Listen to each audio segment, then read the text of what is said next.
Hello everyone, welcome back to the channel commerce की दुनिया। साथियों, आज की इस वीडियो में हम बात करने वाले हैं डिमांड के कुछ ऐसे फैक्टर्स की जिनके हिसाब से डिमांड प्रभावित हो सकती है।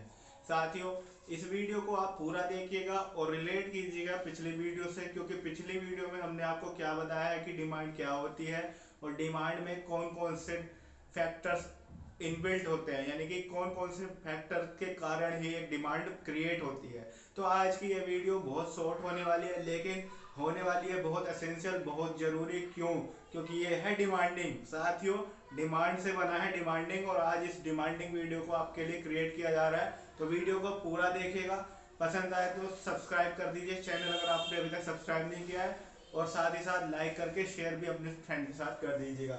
चलिए शुरू करते हैं वीडियो को और जानते हैं कौन कौन से फैक्टर ऐसे होते हैं जो डिमांड को अफेक्ट कर सकते हैं। तो पहले नंबर पर आता है वस्तु की उपयोगिता, यूटिलिटी ऑफ कमोडिटी।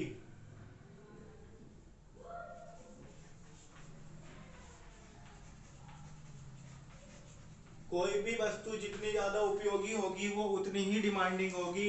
एक वस्तु जितना ज्यादा उसका प्रयोग में आती होगी वो उतनी ज्यादा डिमांड में होगी। ये बात आपने हमेशा देखी होगी। तो किसी वस्तु की डिमांड सबसे पहले नंबर पर जो कोई चीज अफेक्ट हो सकती है, कर सकती है, तो वो है उसकी यूटिलिटी। जितनी ज्यादा उसकी उपयोगिता होगी, जितनी ज्यादा वो जरूरी होगी, जितनी ज्यादा वो एफिशिएंट होगी, उतनी ही ज्यादा उसकी क्या होगी, डिमांड होगी। साथियों, तो आगे बढ़ते हैं और आगे चलते हैं, बात करते हैं आय स्तर की। तो इनकम लेवल साथियों, होता क्या है, कुछ चीजें जो है विलासिता के आधार पर आने लगती है, यानी कि इनकम के लेवल के हिसाब से डिमांड बन जाती है। सपोज कीजिए एक व्यक्ति है जिसकी 10,000 रुपये सैलरी है, और एक बी व्यक्ति है जिसकी 20,000 रुपये मंथली सैलरी है, पर मंथ सैलरी है। तो 10,000 रुपये वाला व्यक्ति क्या कर रहा है, अपने लाइफ स्टाइल को जीने के लिए टी अपने प्रयोग में लाता है, जबकि 20,000 रुपये वाला कॉफी का प्रयोग कर रहा है। तो ये कुछ डिमांड जो है क्या हो रही है, अकॉर्डिंग टू इनकम लेवल से चेंज हो जाती है, यानी कि आय के स्तर से कुछ डिमांड अलग क्रिएट हो जाती है साथियों। ठीक है। धन का वितरण, डिस्ट्रीब्यूशन ऑफ वेल्थ।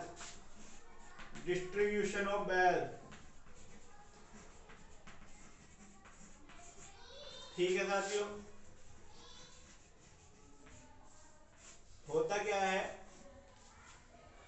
हर एक व्यक्ति अपना क्या है, उसका अलग अलग लेवल होता है। धन का जो वितरण है वो अलग अलग तरह से हुआ है। कुछ जो है रिच लेवल पर है, कुछ मॉडरेट लेवल पे है, तो कुछ लो लेवल पे है। तो वो जिस लेवल के हैं उस लेवल के हिसाब से अपनी डिमांड को क्रिएट करते हैं। जो चीजें हमारे लिए इच्छा होती है वो दूसरे वाले व्यक्ति के लिए डिमांड होती है। साथियों, अगर हम मान के चलिए हमारे लिए कार चलाना इच्छा हो सकती है, तो सामने वाले व्यक्ति के लिए कार चलाना जरूरत और कार चलाना उसके लिए डिमांड हो सकती है। क्यों?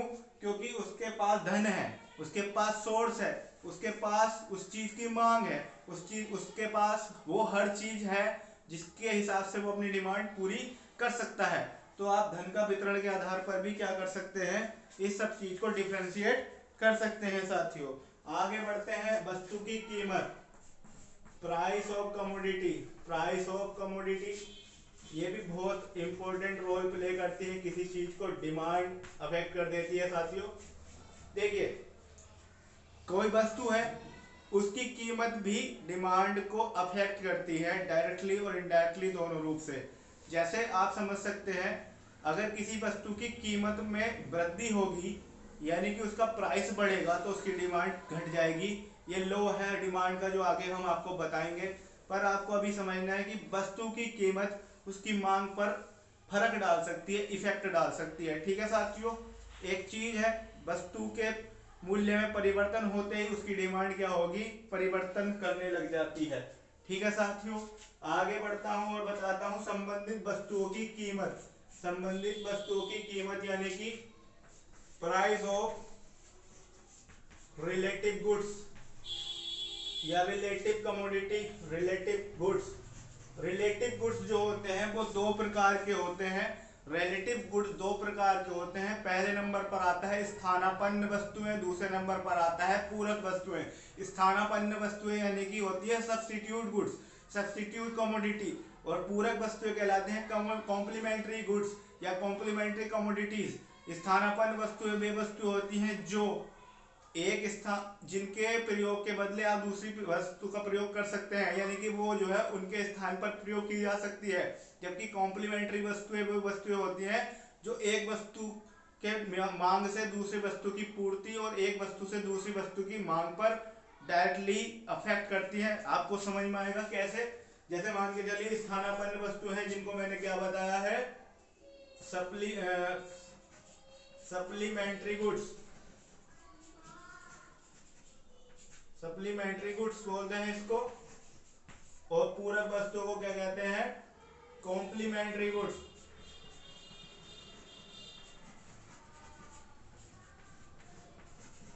सप्लीमेंट्री या फिर इसको आप कह सकते हैं सब्स्टिट्यूट गुड्स। सब्स्टिट्यूट सही रहेगा भाई, सब्स्टिट्यूट समझ लीजिए। देखिए सब्स्टिट्यूट कैसे आपको बताता हूं। जैसे मैंने बताया एक व्यक्ति है जिसकी 10,000 रुपए सैलरी है पर मंथ, एक व्यक्ति है जिसकी 20,000 रुपए पर मंथ सैलरी है।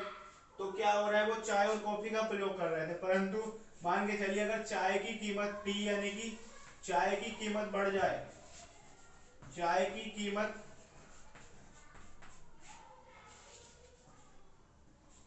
बढ़ जाए, तब लोग क्या करेंगे, लोग भाई ये सोचेंगे कि चाय और कॉफी जो है लगभग बराबर है तो हम कॉफी पीना शुरू कर दें, या फिर कॉफी का प्राइस बढ़ जाएगा, कॉफी का प्राइस हाइक होगा, ऊंचा जाएगा, तो लोग क्या करेंगे, चाय पीना शुरू कर देंगे। ठीक है साथियों, ये चीज होती है कि चाय का डायरेक्टली कनेक्शन कॉफी के साथ है, यानी कि चाय और कॉफी क्या है, एक दूसरे के सब्स्टिट्यूट है। सब्स्टिट्यूट होने के कारण क्या होगा, क्या करा जाएगा भाई, चाय का और कॉफी का संबंध बताते हुए मैंने आपको बताया कॉफी के मूल्य बढ़ने पर लोग चाय पीना शुरू कर देंगे। ठीक है साथियों, और भी चीजें हैं, कैसी चीजें हैं, देखिए और भी चीजें हैं जो आपको समझनी चाहिए, लेकिन आपको दूसरे नंबर पर जो कॉम्प्लीमेंट्री गुड्स है उसका मैं समझा दूं। कॉम्प्लीमेंट्री गुड्स क्या है, जो एक दूसरे के पूरक होते हैं। सपोज कीजिए बैट है, बैट की डिमांड बढ़ेगी तो बॉल की भी डिमांड बढ़ेगी, क्योंकि बैट का काम क्या है, बॉल के साथ खेलना, तो बैट की डिमांड बढ़ेगी, बॉल की डिमांड बढ़ेगी। पेट्रोल के प्राइस बढ़ेंगे तो व्हीकल्स के प्राइस क्या होंगे, व्हीकल की डिमांड पर कमी आ जाएगी साथियों। एक चीज के प्राइस पर फर्क पड़ेगा तो दूसरी चीज की डिमांड पर फर्क पड़ जाता है।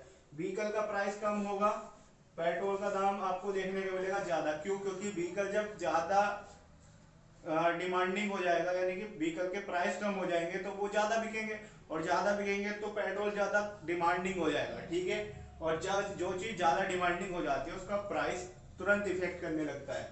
ठीक है साथियों, छठे नंबर पर आते हैं रुचि, फैशन आदि। कुछ चीजें आपके रुचि यानी कि आपके इंटरेस्ट पर फैशन के हिसाब से और ट्रेंड के हिसाब से भी डिमांडिंग बन जाती है।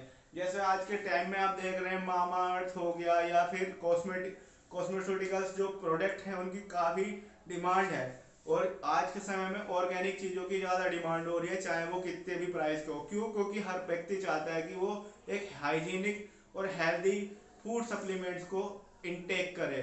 ठीक है साथियों, तो ये चीज मैंने आपको बताई। रुचि के हिसाब से आपकी जो रुचि हो उसके हिसाब से आप चाहे वो कितना भी प्रोडक्ट महंगा क्यों ना हो, उसकी डिमांड उसके हिसाब से रहेगी।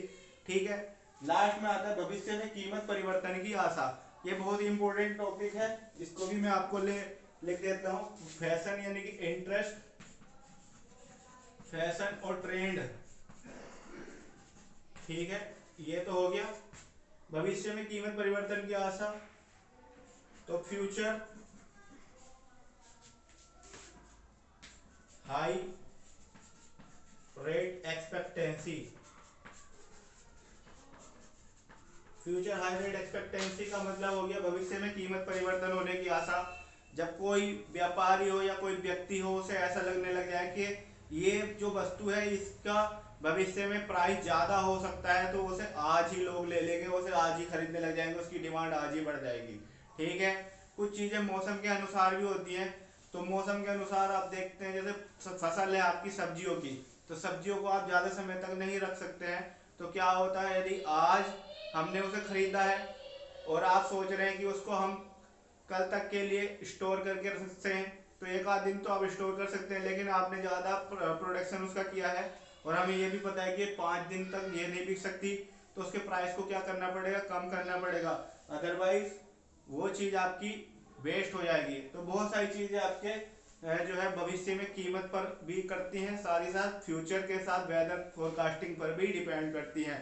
तो आपको ये भी पता है कि भविष्य में ऐसा लगने लग जाए, किसी देश में युद्ध जैसी घटना हो जाए, आपदा जैसी कंडीशन आ जाए या बाढ़ आ जाए, ये सब आ जाए, तो उस कंडीशन में क्या होगा, प्रत्येक चीज की डिमांड हो जाएगी और प्रत्येक चीज की डिमांड होने पर क्या होगा, वो एक वस्तु की मांग को परिवर्तित कर सकती है और उसको क्या कर सकती है, प्रभावित कर सकती है।